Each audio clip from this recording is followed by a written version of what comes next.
Today on The Social, revisiting Victoria's Secret. Last night's fashion show rebranded itself as more inclusive, but was that enough to strut its way back to relevancy? And the rise of doom spending. Why Gen Z is saying screw it to their financial future and embracing the live now, pay later mentality. Then, from honey fig to chestnut maple, autumn's sweetest flavors baked into cozy, comforting treats. No pumpkin spice needed. Plus, best-selling author Mitch Albom joins us to talk about his first romance novel, Second Chances, and the moments that make you start over. It all starts now on The Social.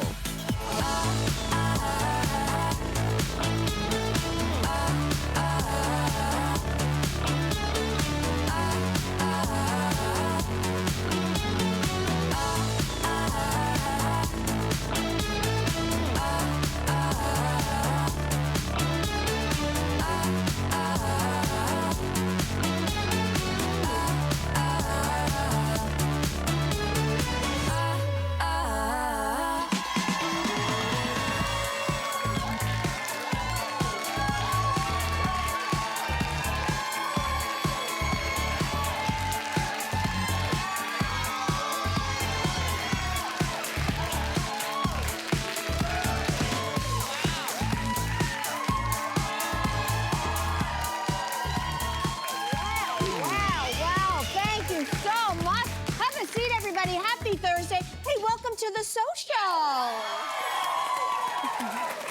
We'd like to welcome back to the show. You can have a seat. Please have a seat. Oh. Get cozy. Former pro football player, Grey Cup champion, and media personality, Henoc Muamba is back. Yeah. Glad to be back. Glad to be back. That was all for you, obviously. Oh, wow. And lady, you smell good. Thank you. You smell very nice. My wife, she picked it. I knew it. I knew it. Well, perhaps the air was smelling nice last night. It was the Victoria's Secret fashion show. It returned yesterday with new faces and big-name performers. A journalist for Elle magazine writes that while there was inclusivity, famous faces, lots of faux feather wings, does anyone actually care about the Victoria's Secret fashion show anymore? No? I'm so surprised. Interesting. So they've made a lot of changes over the years. Henoc, enough changes to make you a fan?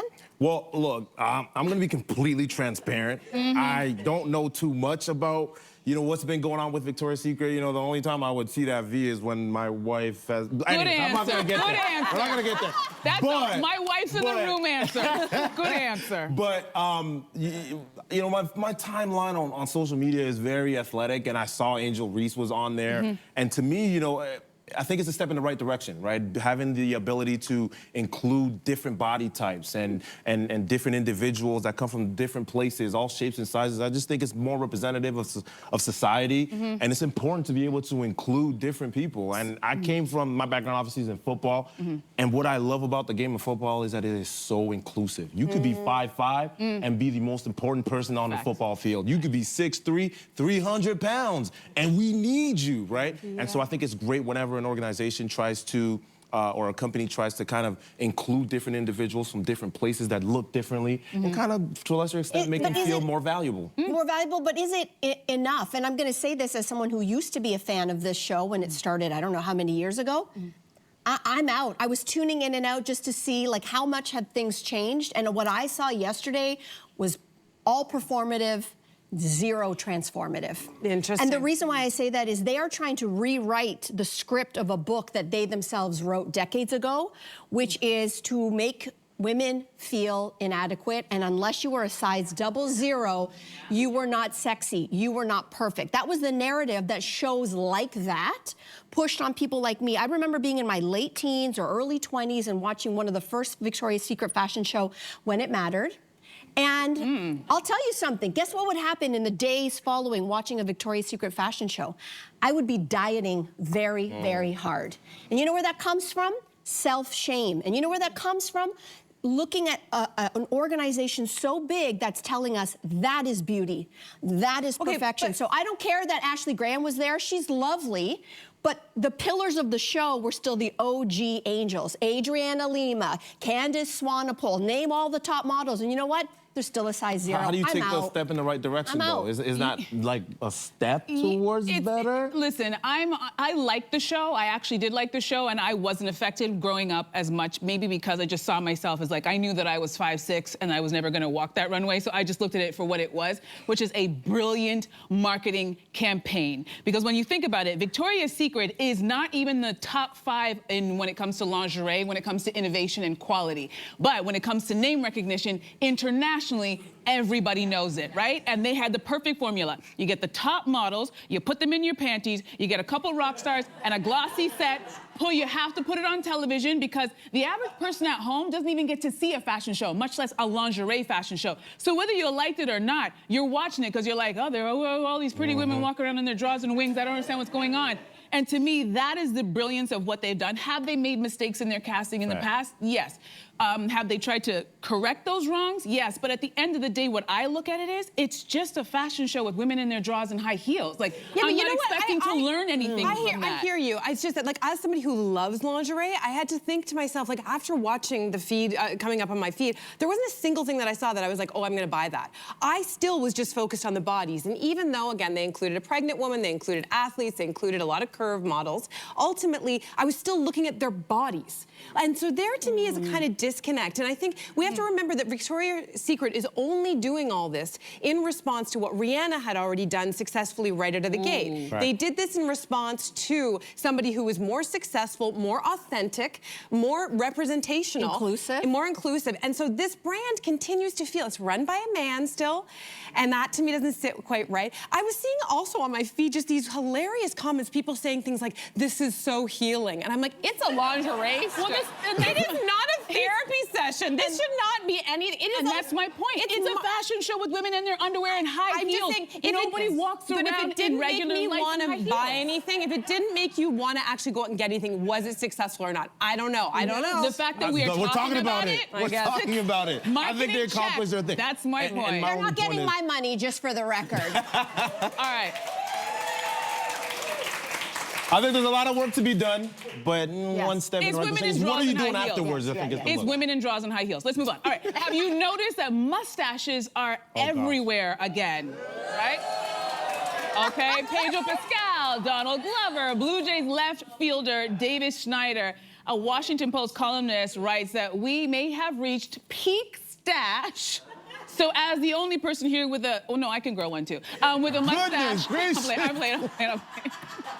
Give me some Andrea. time, I can get some whiskers going. How do you feel? How do you feel about the stash? You know what, like, for me, I kind of been, you know, a little bit challenged in that department. Like, Well, you got a good one. It's decent. This is all I kind of, you know, can guess. So I kind of shape it out and. Okay. But here's I the got a little difference, bit you know, here, but you that's have a all. mustache. Yeah. It's good, right? But I would say what's different is that you have a mustache, but you do also have a little beard. Bingo. Right, but I think, don't you think that's the difference? 1,000%. Right? Like, if you just have the mustache and it's huge and it's like, I don't know if I trust you. Like, I don't know if I something off trust about you. I mean, I'm not the judgmental type, but I'll be like, Well, you're I'm looking judging. at you sideways. Really? Yes, You're a guy. Yes, I don't know. Wow. I And don't you're a know. guy. That's just me. Is That's it the just reason, me. like, I was thinking about it, there's not all mustaches are giving the same story. Like, there's the handlebar mustache. Yeah. That's telling a particular story. There's the Salvador Dali. Yeah, you look like a villain. You look like a Disney villain. villain. What has become more and more popular, or that I'm seeing in sort of hipster categories, is what is known in Wikipedia as the porn stash. Right? Everyone knows this porn stash. This woman in the front row I don't knows know it what they're well. talking about. Yeah, It it is, was like, but I we feel don't. like that is exact. You don't have the porn stash. You do not have the porn stash is what we see on like Pedro Pascal. It's what we saw on Freddie Mercury. It's what we saw on Lionel Richie. Like there's a very Lionel, don't bring Lionel I'm telling into you, this. there it is. Oh, goodness gracious. Lionel has it. And I think that Pedro Pascal has it, or Benson Boone. Okay, so those are the ones who are having it. And there's a particular story. It's a little bit like ironic. It's a little bit queer. It's a little bit sexy. I agree. But you She have likes to have it. the outfits to match it. Otherwise, you can end up looking creepy. So it's the outfit. For me, I like facial hair, period.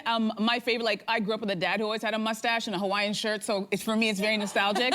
And I'm seeing a man right now who's rocking the perfect sash in our front row, and that's exactly how a mustache should be. Come on. I see you. This should be the master class. Because you know what mustache I really don't like? Because I understand if you don't have a top lip, a mustache can hide all of that. But it's the one that they go to the barber and shave. It's like that thin line that's right above the lip. No, even thinner than that. I really don't understand who had what's that one, happening though? here. Prince, and he made it work. Prince also had a blowout, honey. He made a lot of things work. But I'm saying on the average person who's not a rock star, that thin line, it's the equivalent of the women who shave off their eyebrows and then draw that black line. I was like, I don't understand what we're doing here. So for me, that's the only one that I'm not a fan of. Did they shave or did they overpluck like me in the 90s? That's the difference. Let's take a quick break, everybody. The rise of what is being called doom spending, why Gen Z is embracing the live now, pay later mentality, and what could that mean for all of us, actually? We'll debate right after this.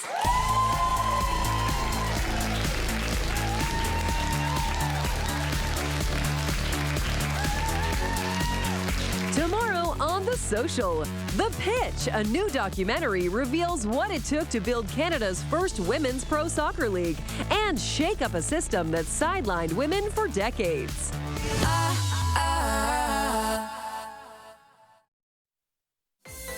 Next week on The Social, it's time to bundle up, fashion lovers, and stylist Erica Wark is back with the season's hottest coat trends.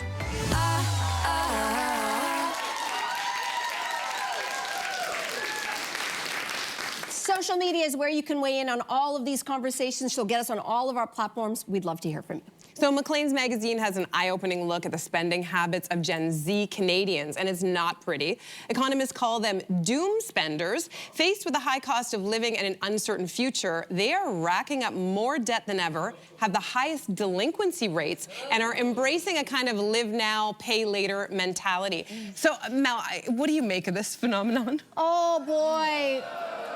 Yeah, listen, we got a lot of debt as Canadians, unfortunately. Now, I get the idea behind the doom spending. It really feels like the end of the world is around the corner. You've got wars everywhere, environment and disasters, and I feel like there's a little bit of the YOLO vibe that's kicked in, which is like just, you only live once.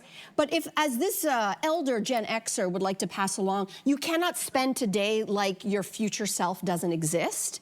So if you are doing that spending, do at least what we do, is at least save for a little bit of it. I do believe a little, though, in the motivation. I have to say that. I believe a little bit, not all of it. I don't believe in debt. I don't believe in debt, but what I believe is I will never be as young and healthy as I am today. You never know what tomorrow brings. So what you do is you can do two things. As you like to say, Cynthia, two things can be true at once. They can. Save a little and YOLO a little. Yeah. But if you are going to spend today, your future self has to pay for today's activities. Don't forget that. Yeah. No, absolutely. And I think this generation is undergoing this crisis because, again, we're in this microwave generation where you want everything now, and more than that too. I think it's a deeper issue at heart when you think about keeping up with the Joneses, right? I think back in the day, it was like, hey, what is my neighbor wearing? Or what did my neighbor just get? What did he just purchase? But now you got a phone where you can see, it's not just your neighbor, it's way beyond that. And so that also adds to the challenges of doing just that. But I think, again, the bigger thing is about understanding that, you're so much more worth than what you possess, and you have to develop the ability to delay gratification, right? Yeah. But I'm like you, though, as well, where I don't mind, buying a few things here and there. Like, in my house, I'm literally called the money spender. And so my wife is the frugal one, so she kind of sets the balance. And but I do believe that you can want more things for yourself. You can desire more for yourself, but I think it's a fine line between, the getting what you desire, going after what you desire, but also not letting that stop you from, or letting that trump your content. Interesting. I think you make really valid points, and I think it's a perfect trifecta of everything that's been mentioned. I think it's the world is on fire, spend it, who cares, we don't know what tomorrow brings. There's also you're watching everybody on your phone, and you know how this generation is. That phone is always in hand, they're always, scrolling to see what someone's buying, what you should buy, you're always being influenced. But I think it's also a little bit of cynicism that's also kicked in, because I don't think they have the same desire to want what their parents had the way we did. You wanted to go to university so you could get a good job, so you could buy a house, you could start your family, and I feel like this generation generation, that's not really their desire. And I think they're also looking at it like, listen, I remember in my parents' day, a lot of my parents' friends worked in factory jobs. They worked at the grocery store, and they could afford to buy a house and raise children and send them to university. And now I have this generation, I know people who have 2 degrees and they cannot afford to buy a house. It's not in their future. So if you're looking at, I did all the things that I was supposed to do and I still can't get what my parents got, and they had less than I had, less education, where is the motivation? Of course you're gonna spend the money and buy a $10 coffee. What else do you have? You don't have the money to buy a house. So I can see where that they're connecting those dots, and perhaps that's why they have this doom spending mentality. Yeah, I guess I feel like this is where my brain keeps going, is that there's like 2 sides to this coin. There's the one side, which is that they're being actually quite rebellious in a way of just saying, like, forget it. I'm not gonna, try to reach for the same things my parents had because it's out of reach. And then I fast forward and like, if this actually continues and all our young people are overspending and they have no savings and they do not invest in the stock market and they don't get into the housing market, what does our future look like? The entire economy, in theory, could collapse, right? The way as we know it, which is actually quite amazing in some ways. Not that I want this, but it's kind of a rebellious, like, this system, we've been talking a lot about, younger people are noticing the systems are not working. And so we want to change things up. So in that way, it could be quite empowering. On the other hand, part of me also thinks they're just falling victim to marketing ploys. It's, what is they're being marketed constantly saying, like, buy now, pay later, which we know is a recipe for debt and disaster. And yet in the immediate sense, who are they benefiting? Businesses, capitalism. So there's this kind of double-edged sword where I'd love for a young person to come here and school me on it. Tell me how this works. Tell me what this looks like going forward, and are you really They're in their parents' basement right now watching. Saying, Cynthia, I'll get right to you. All right, so now a cute animal video. This little guy needed some help. Did you say cute? Yes, cute. I said cute. Little guy needed some help getting out of a hole in the roof of this London, Ontario home on this weekend. And this video has racked up, get this, more than 12 million views. Take a look at the video. All right, buddy, hang on. All right, so why do you think 12 million views for that little video of this poor raccoon who's eaten way too much, holding on to that, trying to grab that rope? Why do you think people are so drawn to this video? What is it? You guys are clapping. They're clapping for it. Goodness gracious. I think obviously one of the main reasons is, especially being on this side of my career of football, leaving the field and being, in front of the camera and entertainment, it's a little bit entertaining, right? And I think most people, I don't think raccoons have the best rep in neighborhoods. maybe for you. Nope, not for me. You said cute, but... That's what the teleprompter said, so I read that. Get that. I got you. Okay. But yeah, so they don't have a great rep, but I think people just are on the edge of their seats and they're trying to figure out what's next. And talking now about football and as opposed to playing it, I realized that one of the reasons why people are so in tune with leagues, different sports and all of that is because you're waiting for what's the next thing that's gonna happen. You can't tell. And so people are like, reels of 12 million views is because... What about it being an escape? Because you know what, in news, we do this all the time. So during the pandemic, I was anchoring the news and it was like pandemic, and then it was George Floyd, and then it was the war in Ukraine, and then we would end the hour with, and here's a panda that's just been donated to the San Francisco Zoo, with some nice music, because it was like we needed to soften the blow from all of the hard news, and that's how we ended things. So I think that's what you guys are drawn to. News has been doing this for a while. It's become like, it's a nervous system reset. We're all exposed to the same things on our social media feeds, and I found that now it's like cat videos, baby videos, that's like my love language. I will start sending them to all of you because everyone needs this. We come together through nature and babies. But that's not scary? Am I the only one that... Mel, how would you feel if there was a raccoon in your house? The raccoons in my neighborhood fight back. There you go. And so I didn't have the same reaction to this video. I'm just like you, Mel. Yeah, ours, they run ours. I was not down for this video at all. But I did like its cute little hands. Time for a break, everybody. And then, is it wrong to steal Halloween candy from your kids?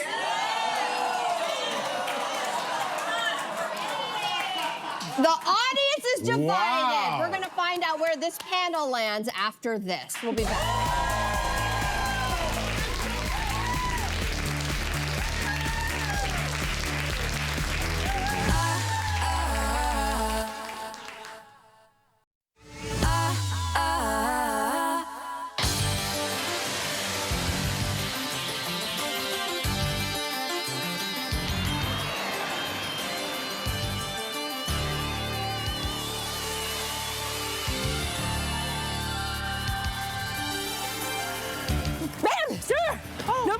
an emergency. Oh. Okay, what's the emergency? Hey, donut shop ran out of Boston creams. Oh, man. Come on, hand over the That keys. is horrible. Keys for what? The cars.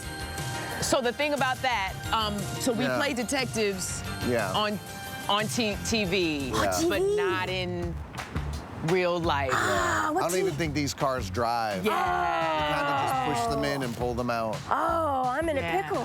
Hey, what's the show called? Boston Blue. What's it about?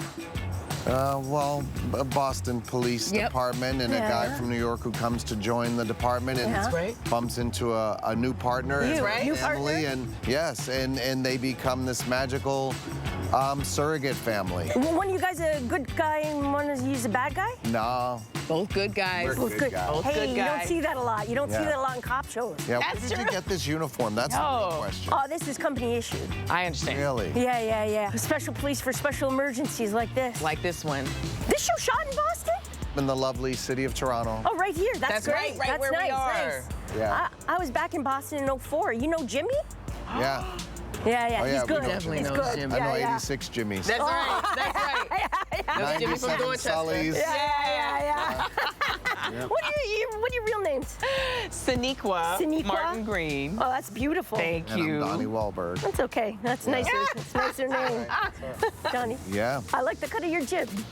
I like it. You? Yeah, you seem like you've been around the block. I've been around the block a few times. I Boston. performed in this block right here. You did not. Where we're standing in 2008. Like security or? No, I performed with my boy band, New Kids. Oh, wow, the that's Block. great. But Yeah. right- Can you teach me like a line in Bostonian or? A Boston line? Yeah. All right, so since you're looking for the Boston creams, Yeah. Donnie. Donnie. No, Donnie. Donnie. Yeah. I need a large coffee, I need a large coffee, 2 Boston creams, 2 Boston creams. and say hi to your brother. Hey, Donnie. I need a large coffee and 2 Boston creams and say hi to your brother. Yeah, that's it. Hey, when can I watch this show?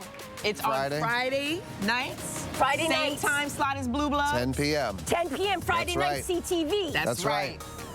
You're here first, folks. It's in order to watch Boston Blue. All right, but you got to wear this outfit when you do. watch it. Oh, yeah. All right. I sleep in this outfit.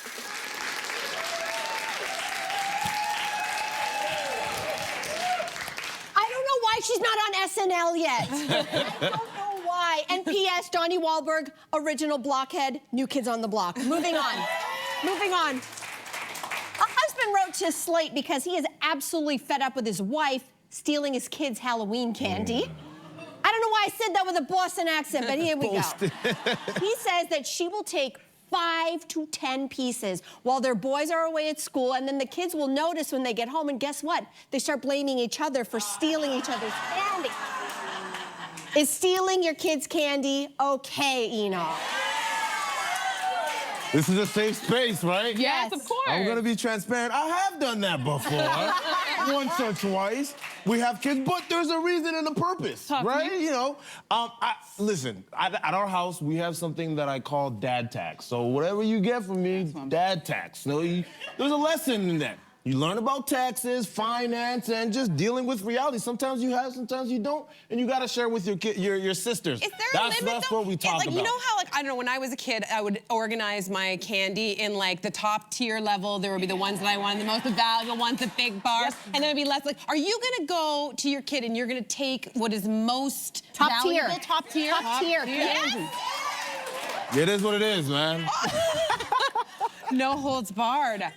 It is what it is. You gotta learn to deal with it. All right. But I do agree with husband. It's like you gotta at some point step in and say, hey, Let mom have some fun, man. come on. Let mom, I feel like mom's owed the candy because if you really think about it, she's more of an agent. Like, Okay, it's like but step up and tell your kids, hey, look. You're a former athlete, so you understand your managers owed a little cut, right? Because Fair. let's be real, who got that Halloween costume for you or made it? Mom. Yeah, but Who walked you from house to house and reminded you to say thank you? but Andrea, And when you got back from all the walking and you were exhausted, probably carried you back and had to help you get out of that costume. Who did that? Mom. But- so technically that candy is hers. Andrea. And but she's but being nice. But my agent, his cut, I know when I give him his cut, he doesn't just come in and take it. I think the mom should have at least said, hey, look, that was me who did it. You deal with the consequences afterwards. But I mean, the kids are gonna deal with so much already. They're gonna fight about The boys are gonna fight anyway, so they will. So why add to it? Well, maybe I think there's a lesson. For entertainment. To be the parent in the room, which is everything can be used to teach a lesson. There you go. Right? And so she's taking it behind their back. She should be taking it right in front of their face. Boom. And I'll tell you what, but there's a lesson to it. Call it the dad tax, call it the mom tax. To me, kids understand fairness and they understand sharing, right? So that's why the boys in this story, they were fighting because they were like, mom could never. So it has, they understand fairness, but that's where there's a lesson. There's a lesson in abundance. I don't know about you guys. My daughter comes home with so much candy, she's gonna forget how much candy she has. It's actual, I have candy from like 3 Halloweens ago. I'm not even lying. She's not gonna go through all of it. So you have to put rules, otherwise it's just a free-for-all. So the lesson in our house is you're going to get 2 or 3 candies a day for your lunch. You get one maybe when you come home for school, but also it's a lesson in sharing. I know that sounds so cheesy and cliche, but if you're getting all this candy, to whom much is given, much is expected. So if you're going to be taking all that candy home, you have to believe share. It's a life lesson. I'm with you. And I'm going through menopause and I have sugar cravings. And so I need candy when I need it. There you go. Preferably chocolate. Thank you, neighbors. Thank you, neighbors, for that. Henoc, this is why we love having you here. You're a blast. Good. Thank you. We want to remind everybody, you can catch Henoc and the whole CFL on TSN panel with a doubleheader on Friday, October the 17th. It all starts with the Saskatchewan Roughriders visiting the Winnipeg Blue Bombers. It's 8 p.m. Eastern, live on TSN. Also, next day, Saturday, October 18th, the Montreal Alouettes visit the Ottawa Redblacks. That is at 3 p.m. Eastern, live on TSN, and also right here on CTV. So we'll be watching, obviously. All right. 'Tis the season. After the break, fall treats made without pumpkin spice? Yeah. We'll show you right after this.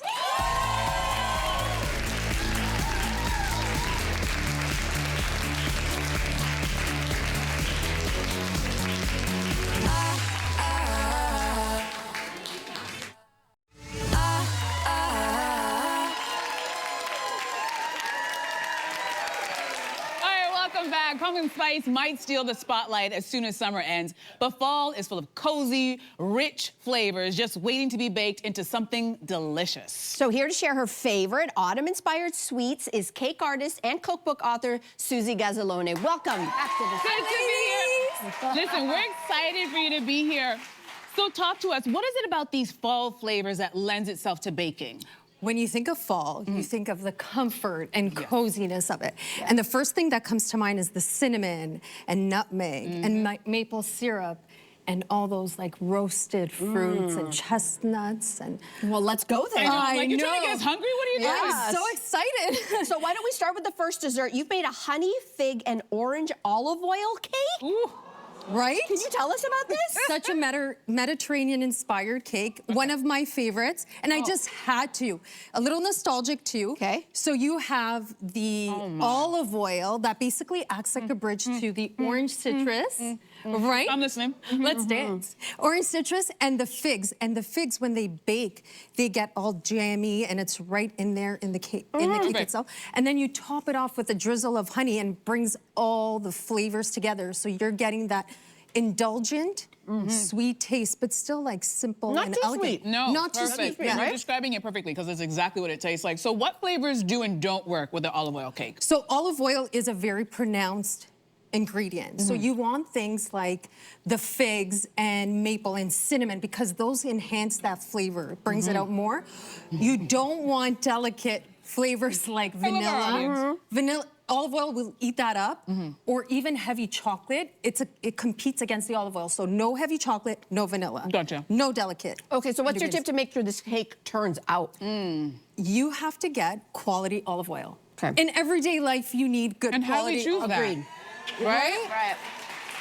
And you go for like a fruity floral taste because it's a very pronounced taste, so you will taste that in the actual cake itself. And then you want to bake it at moderate temperature, like a 350 is always a safe temperature to bake this type of cake. As well, you don't want to over mix it because then it gets really tough, the bake itself. Okay. So you Good want tips. that. Yeah. Good tips. Okay. All right, so everybody always thinks about pumpkin spice, but you have another spice that you think that we should consider, and we're talking about the sweet potato spice. What is it, and how different is it from the pumpkin spice? So it gets underestimated, poor sweet potato. So that spice is similar to pumpkin spice. It has the cinnamon, the nutmeg, the ginger, the cloves, a touch of cardamom. Because it brings out that earthy sweetness. Okay. And I love sweet potato in general because it's such an earthy, mild, sweet, like it has a caramel taste to it. So all those spices bring that out. Okay, so let's talk about where does sweet potato spice actually work really well? Honestly, anything that involves pumpkin. So take your favorite pumpkin recipe and substitute sweet potato and sweet potato spice. Okay. And it will work out well. Okay, well, you brought us some sweet potato spice muffins. Wow. I did. Talk to us about them as we dive in. These sweet potato muffins are like a big cozy hug. I hope you're feeling the hug right now. And they just embody all of that earthiness and that caramel-like notes. If you can pick that up, and there's like the cinnamon touch of it. Not overly sweet. No. And what I love about sweet potato is that the best thing you could do is roast them, because when you roast anything, all the natural sweetness always comes out. But they have enough moisture that it creates the moisture you need in your cupcake, but not overly. Whereas with pumpkin, sometimes you have to, with pumpkin, you need to strain all that the excess moisture out. Gotcha. This one, you literally roast it, let it cool, mash it up. Done. Okay, let's talk about that, because before making the muffin batter, you actually roasted your sweet potatoes to make that puree. Yes. So is that something you recommend doing every time? 100%, I recommend doing it. I know you can buy canned or boiled. Don't even go there. Honestly, roasting, I cut them up in small cubes, throw them in the oven 350, 10 minutes, cover it in foil. That's the trick, cover it in foil. Right? Yeah, okay. And then you take it out, let it cool a little, mash it, and you're good to go. Oh, I know. That was really good. I'm so glad you love it. Okay, we're gonna move on to chestnut and maple cupcakes. Tell us about these. I know, right? Chestnut flour. I know it's one of those things that you don't think. You think about chestnuts in the fall, in the winter, that coziness. So chestnut flour is a very subtle, sweet, nutty flour. I've never had that before. Right? Really good. Isn't it so exciting? I love it. I love it. So it's one of my newfound discoveries. Oh, this is how you eat a cupcake. How do you eat your cupcake? You take the bottom. You take the bottom, you put it on the top, and you make a sandwich out of it.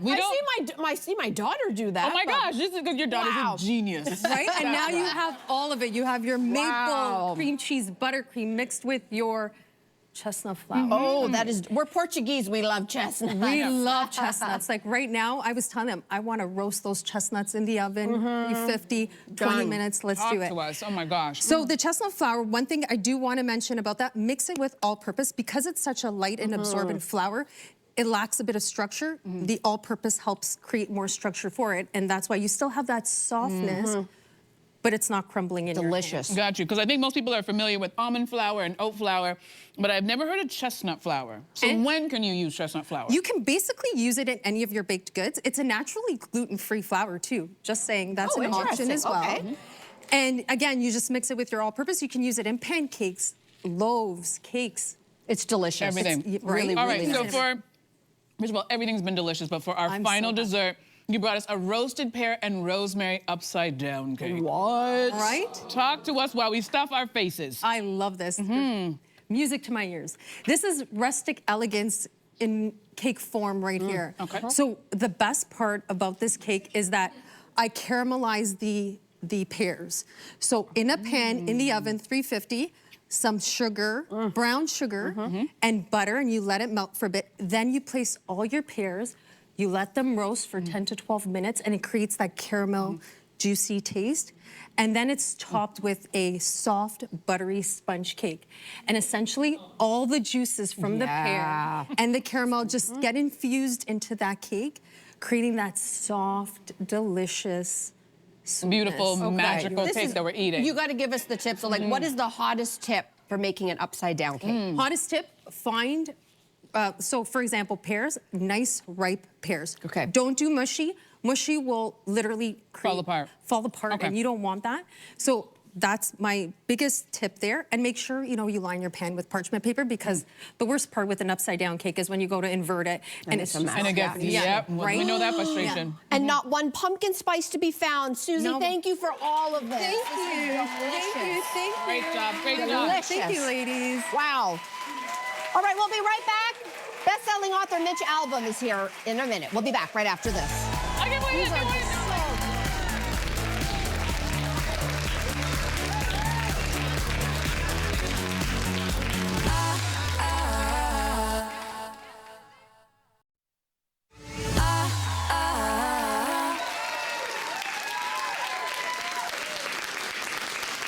Welcome back. Our next guest is the author of 8 #1 bestsellers, including Tuesdays with Maury, the best-selling memoir of all time. Yes, he's also a journalist, broadcaster, screenwriter, philanthropist, and so much more. And he's here to tell us about his brand new book, already a New York Times bestseller, called Twice. Please welcome back to the show, Mitch Albom. welcome back. Thank you, thank you. Already huge accolades, so congratulations. Thank you. And listen, you have unbelievably sold over 42 million copies of your books around the world. Crazy. And yet, with all of that, this is your first time that you're dipping your toe into a romance novel. So why now? Ooh. Well, it's not a bodice ripper, you know, but it's, you know, ever since Tuesdays with Maury, each of my books have had some kind of theme. I've written about life and death, forgiveness, belief, truth, and I thought, well, it's about time to write about love. And I run into a lot of people as I get older who say, well, maybe I should have loved somebody else, married somebody else. And I said, well, maybe I'll do a premise about what would happen if you actually had that power. Yes. Wow. Yeah, well, this is what's so interesting is there is this little bit of a time travel element to it. So for people who haven't picked it up yet, give us the little top lines about what it's about. So it basically focuses on this guy named Alfie who finds out when he's a little boy that he has the power to do anything in his life twice. He can go back and redo it, but he has to live with the consequences of the second try. And so he goes through his adolescence fixing his embarrassing mistakes, making the basketball shot that he missed, whatever. When he becomes a man, he discovers that there's one caveat to the power. It doesn't work with love. In fact, it's almost the opposite. If you have someone who loves you and then you decide to go back and try somebody else to see what it was like, then that other first person can never love you again, no matter what. They'll be in the world, you can talk to them, but they can never feel the same. And of course, at some point, he finds the love of his life, he marries, and then there's a temptation, and he has to make a very fateful decision. That's a good tease. I love that. And there are 2 big rules in your book for your character. You can't make someone love you twice, as you just mentioned, and you can't change when a person will die. Yeah. So why did you choose those 2 rules specifically? Well, for love, because love is not a basketball shot. You don't just go back and fix it. Love is the first day, but also the 100th and the 1000th, and the relationship is the entirety of it. So you can't just go trade it in and then come back to it. That would be like making water go back upstream.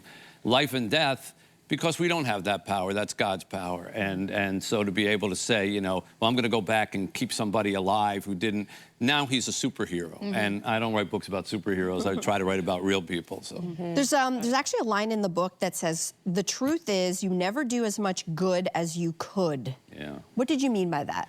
Well, it's funny because he has the power to go back and fix things, and you would think that he spends all his time just being altruistic and going back and making everything good, and he doesn't.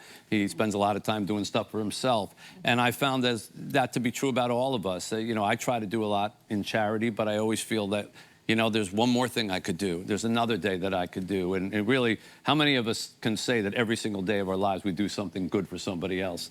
Not enough of us. Yeah. You know? Yeah. So there's another line in your book that you use multiple times, which is, quote, the truth about true love is ... So what is it? Well, he has many things, of course, of the book, the truth about true love is. The one that stayed with me the most is the truth about true love is that someone loves you after you make a fool of yourself, which has happened to me so many times, and my wife, thank God, has loved me through all of them. Which is very sweet. Now, I have to ask a question, because even this conversation, I'm like, if I could go back and live my life again, what would I do? So I'm curious, if you could do it again, what would you do? Well, there's many things I would redo in my life and many mistakes and I would correct. But if you said to me that you have to lose the scars that you have from those mistakes, you have to unlearn the lessons that you had from those mistakes, then I would say no thank you, because those mistakes are what have enabled me to learn to do something else. And as one of the characters says to Alfie in the book, Alfie, if you keep getting second chances, you won't learn a damn thing. And that's the truth of life. And the moral of Twice kind of is, we all do get second chances. It's called the next minute of your life. And the next minute of your life is when you can take everything that you've learned up till that moment and apply it. And so, no, I wouldn't undo anything, even though there's a whole string of mistakes behind me that, I regret. Did you have fun writing this romance novel? I did. Yeah, writing the love scenes and stuff was a little weird for me, but, and I wrote it for my wife, who we've been together for 37 years. Wow. And I read it to her out loud, and I wanted her to know that love is, someone else may always be more exciting on the first day if you go back, but what you have on that first day, you'll never have what you have with someone who you've been with for 37 years on that first day. And you have to remember that. Oh, what an honor to have you here. Tuesdays with Maury changed my life. I think it did for so many people. Really? And to have you here with this latest novel is just such an honor. Thank you for coming back. Thank you. Thank you all very much. Thank you. It is called Twice. It is out now wherever you buy your books. But studio audience, lucky you, you're going home with yours today.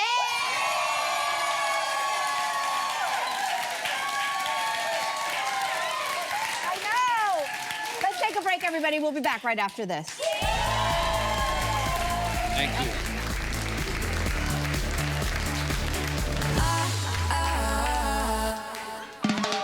There's never a dull moment at The Social.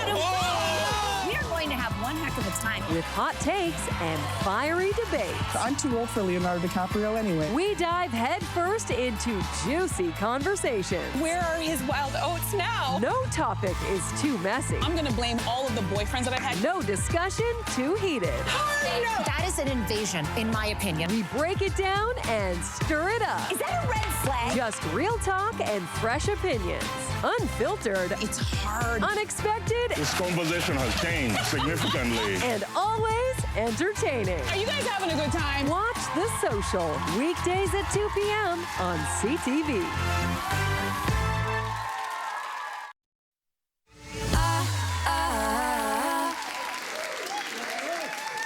Back. All right, next time on The Social, Olympic soccer star Diana Matheson and filmmaker Michelle Hoser tell us about their brand new documentary. So this doc takes a look at what it takes to build the professional women's soccer league that you now see in Canada. It's a must-see. And also, Diwali is coming up. We're going to give you vibrant and versatile outfit ideas that you could work at any gathering. We want to remind you that you can catch us anywhere. We are on Crave. We are on YouTube. We've got our podcast. We have our social media channels. The conversation ends here now, but never ends online. A big thank you for joining us today here, for watching us there. See you tomorrow.